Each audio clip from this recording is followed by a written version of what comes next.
what the heck is saturated fat?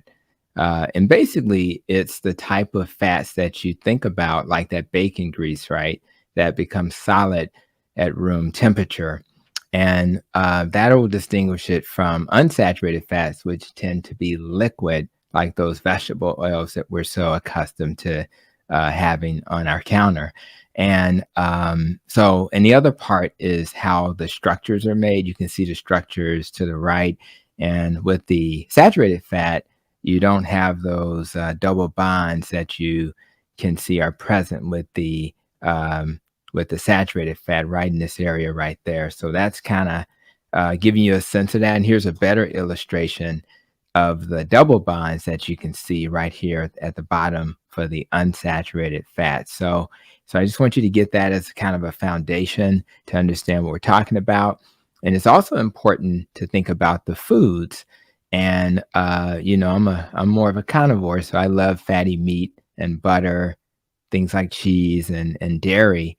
And you also need to know that coconut oil and chocolate are in that saturated fat category. And then you have unsaturated fats, which have always been perceived as the healthier versions in fish, avocado, the various plant oils. The ones we want to stay away from are those seed oils, peanut butter, nuts, and seeds. So that gives you a sense of that. And of course, here are some saturated fat foods, the creams, the milks, the butters, the meats.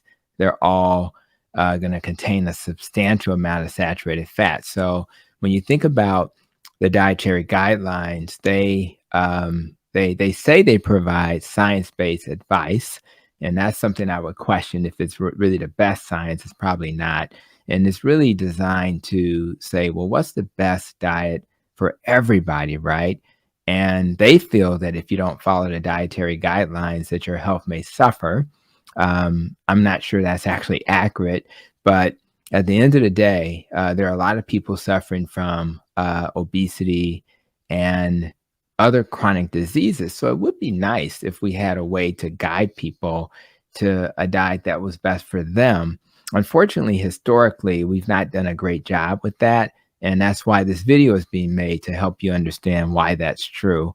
And as you could imagine, most of us are familiar with lard because that bacon grease I mentioned earlier is what lard is, where beef tallow, the tallow is from beef. And then there's other types of animal-based, fats.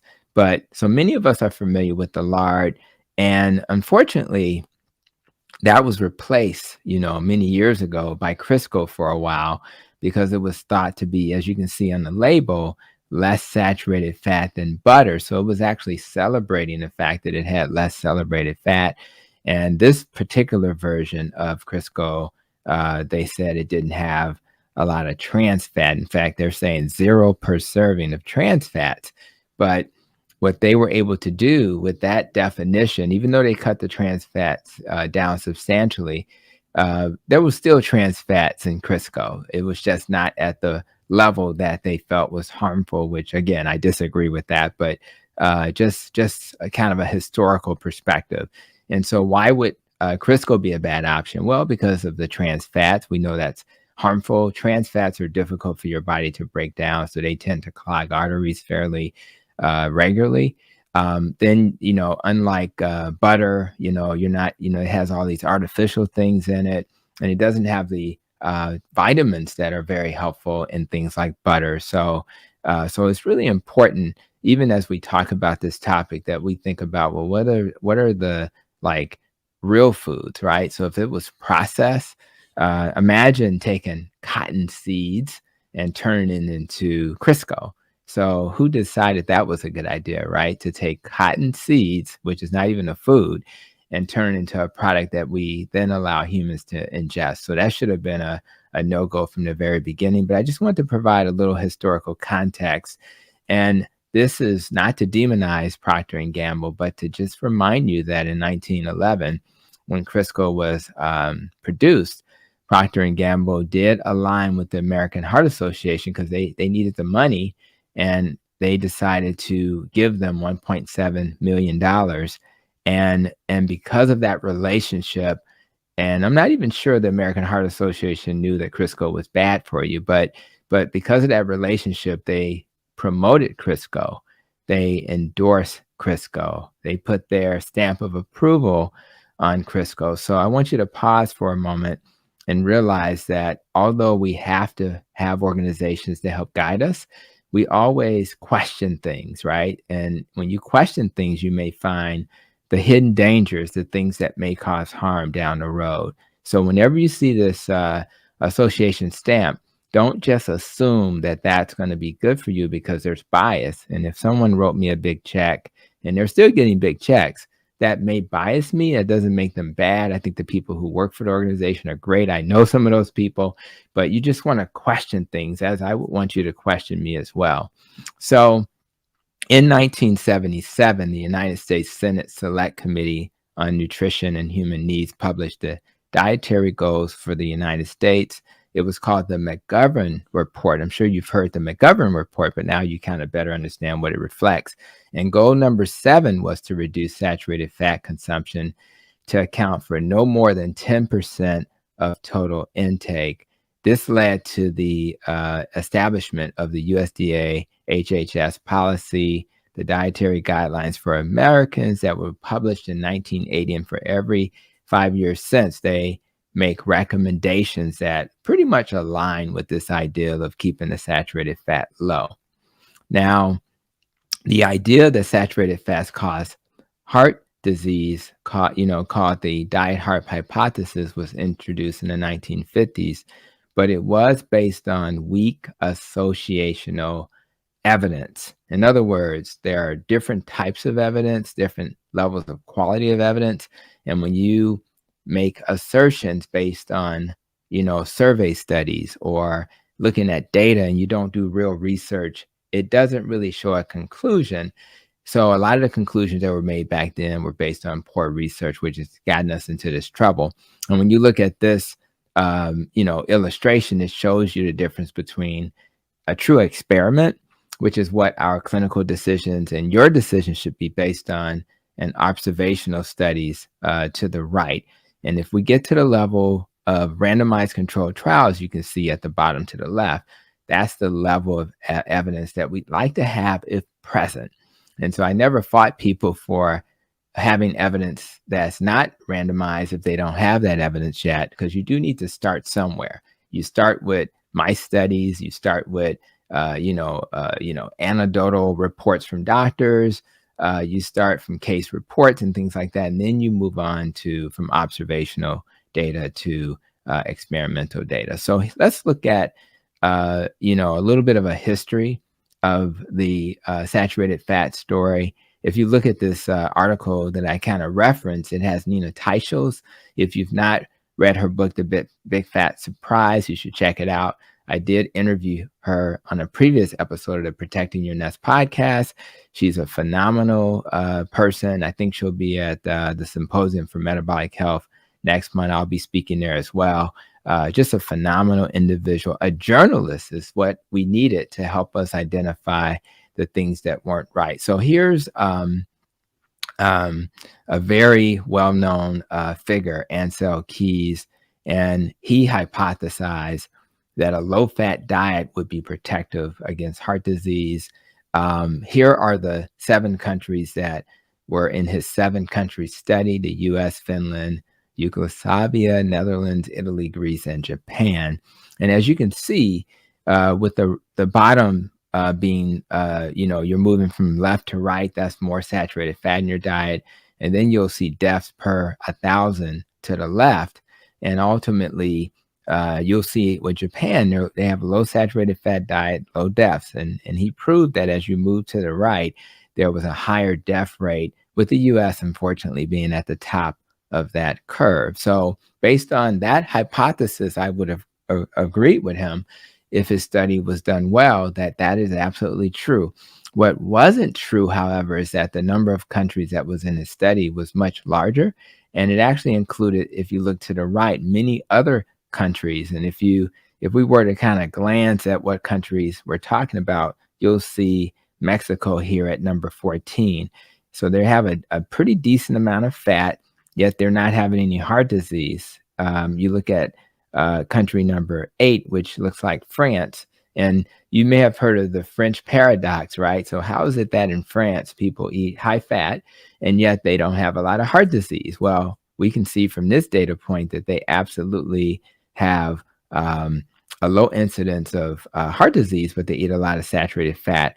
And then you have some others, like number 17 appears to be Norway, and 15 is Holland. Again, high in saturated fat, but not up here high with the United States for death. So you can see that if he had published the information properly, you would have seen a discrepancy, and there wouldn't have been a correlation as you see from the left graph. So I remember when I was trying to educate patients years ago about my concern about saturated fat when I was a vegetarian. I would always, I think Dr. McGregor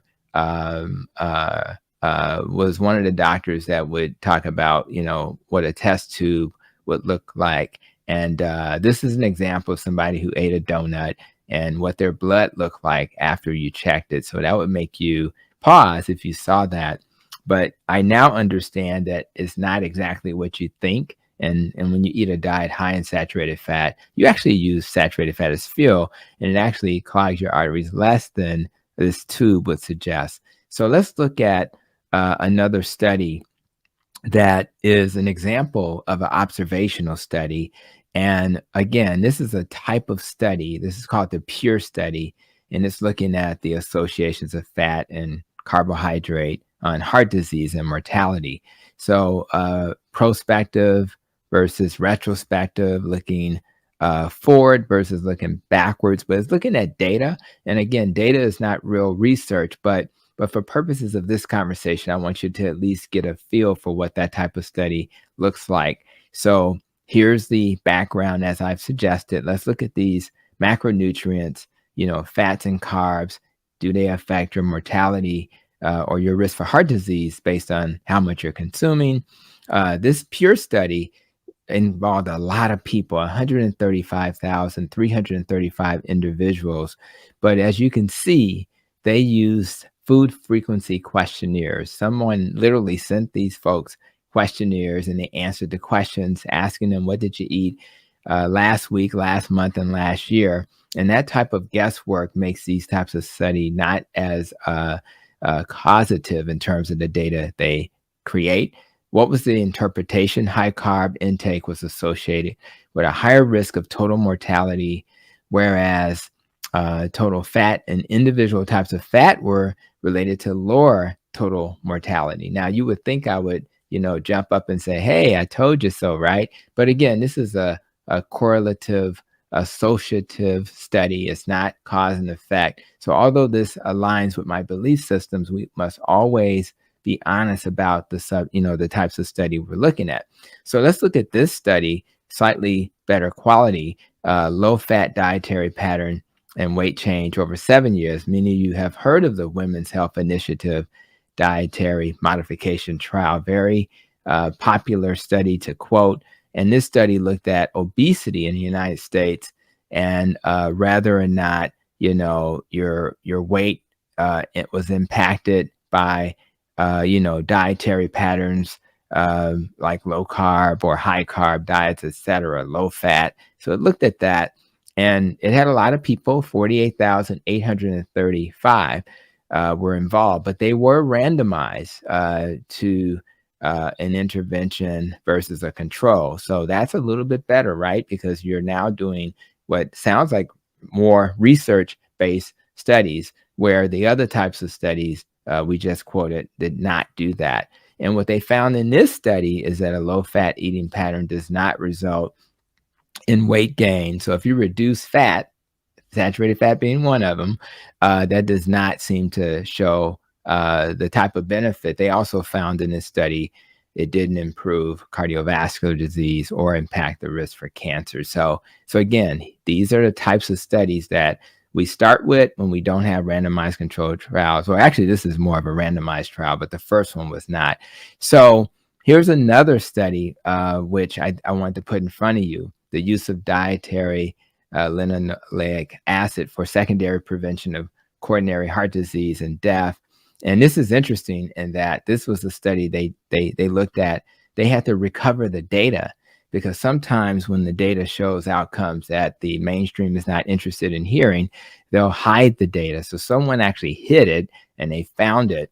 And so they were trying to examine the traditional diet heart hypothesis through recovery and analysis of previously unpublished data, right? And as you look at it, it was a diet heart randomized controlled trial and system review and meta analysis. So this double blinded randomized trial was done once they had the recovered data, and to test rather replacement of saturated fat. So we're going to get rid of the saturated fat that everybody's so afraid of, and we're going to give them vegetable oils, those seed oils that are literally made from seeds that then are processed to turn into a liquid oil. And does that then reduce the risk of cardiovascular disease and death? What they found is that the replacement of saturated fat in the diet with linoleic acid did lower serum cholesterols, but it does not support the hypothesis that this translates to a lower risk of death from coronary heart disease or all causes. So what that tells me is what I already knew, is that your cholesterol and your LDL cholesterol are poor markers of your risk for a heart attack. A better marker would be your triglycerides and HDL, your belly fat, and your blood pressure and things like that, blood sugar. Those are better markers. And so it doesn't surprise me at all that in this study, they found that, getting rid of saturated fat did not do anything beneficial. So when you think about those observational studies and the randomized studies that I just highlighted, you now understand why the American College of the Journal of Cardiology had to put out another statement about saturated fat. I've mentioned this in the past, but again, I have to keep mentioning it until people get the memo. And I think this was June of 2020. And they're saying that current evidence-based health effects of saturated fatty acids depend on the interacting effects from naturally occurring food components from unhealthy compounds introduced by processing. So when you process these things, it'll make it worse. But what they're saying is that when you think about whole fat dairy, unprocessed red meat, dark chocolate, those are like foods that are high in saturated fat, but they're not associated with an increased risk of cardiovascular disease or diabetes. Not. So this is not that I trust all the large organizations, but this is a mainstream journal, mainstream organization that has made this statement. So I think it's something you should know, because I think a lot of clinicians are not aware that this is what they've decided is true.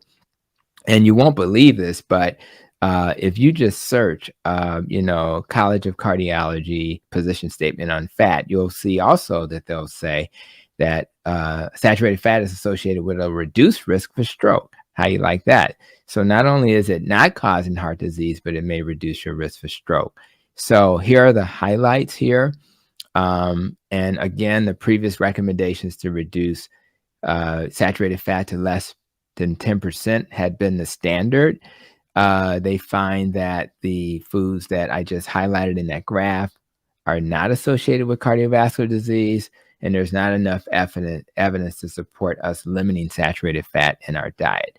So the idea that saturated fat causes heart disease, which was that diet heart hypothesis introduced in the 1950s, again, was associational evidence. So I just wanted to put that in front of you again, because there was never really a causal link established, which is why the Journal of the American College of Cardiology reversed their position. So let's talk a little bit about saturated fat. Here are various forms of saturated fat.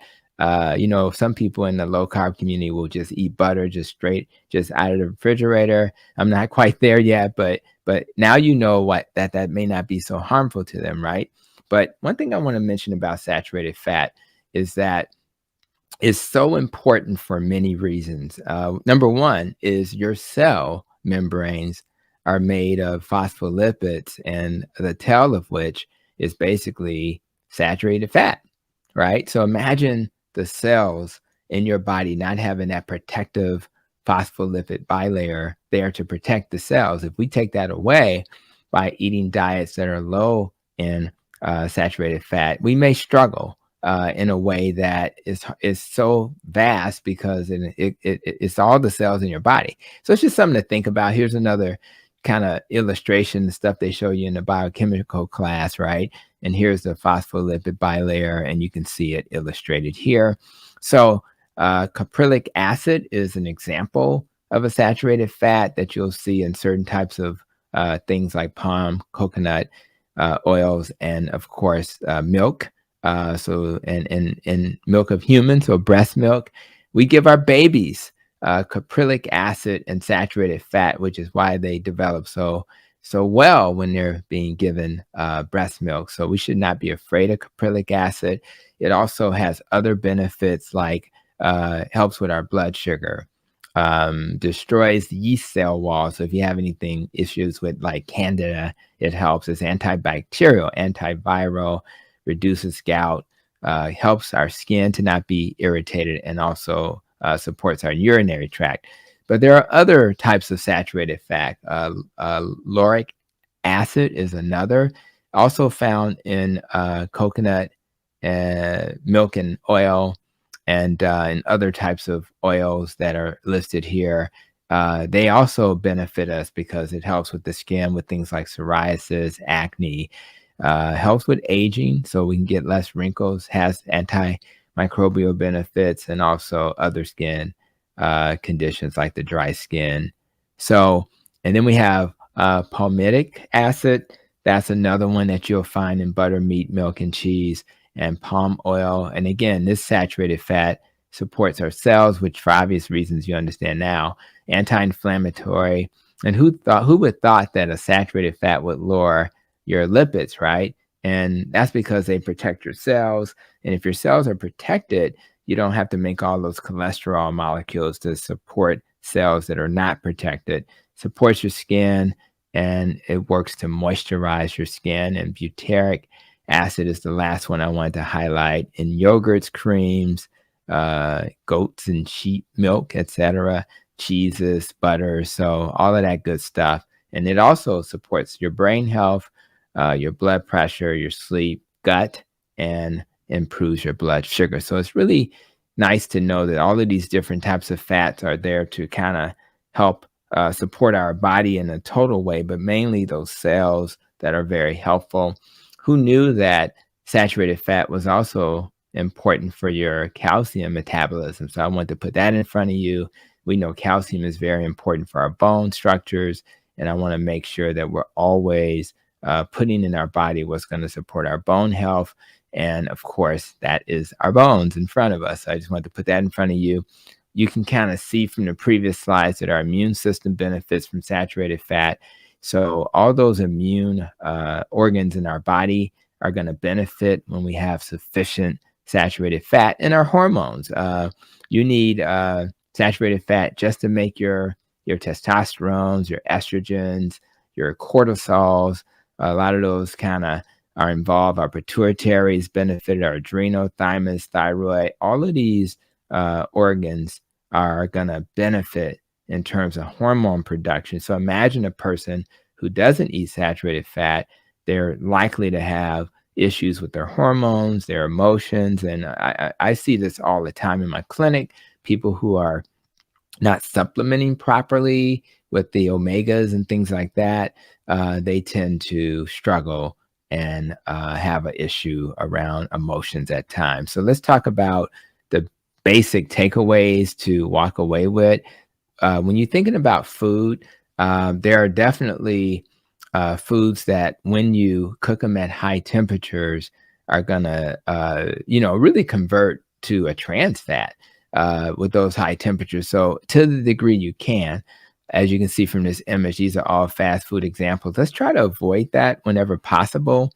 Of course, you may be traveling sometimes, and there may be times when you'll struggle with that, but it's really important when possible to avoid these things. Now, I went to school in New Orleans, and when I go to New Orleans, it's very difficult when I'm visiting to eat well. So this is an example of what I would see in New Orleans, and I'm not saying when I'm in New Orleans, I'm not going to indulge periodically, but what you saw in the previous slide should not be your standard.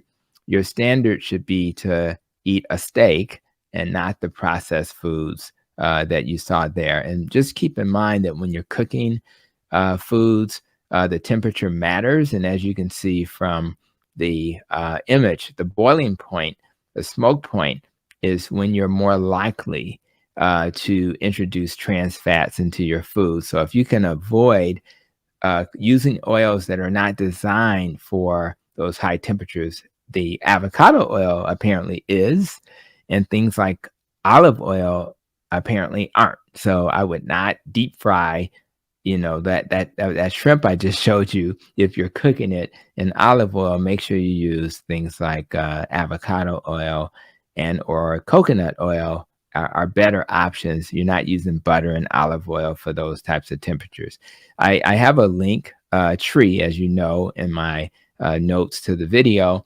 And in my link tree, you have my handout. This is the side to have more foods like, and then the opposite side of this handout are the foods to avoid. Just wanted to highlight the fats again that I tend to encourage. And these are the ones like that ghee that's kind of towards the near the bottom, that's clarified butter. And that's an example of a butter that, because it was clarified, it's actually able to handle higher temperatures. I think animal fats being at the top should be highlighted. And I mentioned with the thumbnail that I'm okay with lard, right? So cooking your food with lard from a pig or beef tallow is totally okay. And those types of fats are shelf stable. They're also stable in terms of dealing with your cooking. And you may do well to keep those in mind when you're thinking about cooking. And so the main thing I want to kind of have you walk away with today is, I mentioned earlier that the thing that's important to determine your risk for your health is not the cholesterol or the LDL. It's really your metabolic markers. So here are your metabolic markers. These are the things you really want to ask your clinician to look at. And if you can get all of those in the normal range, your risk of getting chronic medical conditions like hypertension, diabetes, dementia, cancer, and others are going to be greatly reduced. So I would really focus on that. Your waist circumference is probably the one that's going to yield the greatest results. And, improving your metabolic health is actually not hard. It's really about the water. It's about movement. It's about, getting some muscle. Muscle is very important. Eating protein. I'll probably be eating some protein when I finish recording. Carb is obviously a great way to achieve metabolic health. Get enough sleep, avoiding toxins like smoking, and all those preservatives, which is why it's important to eat at home.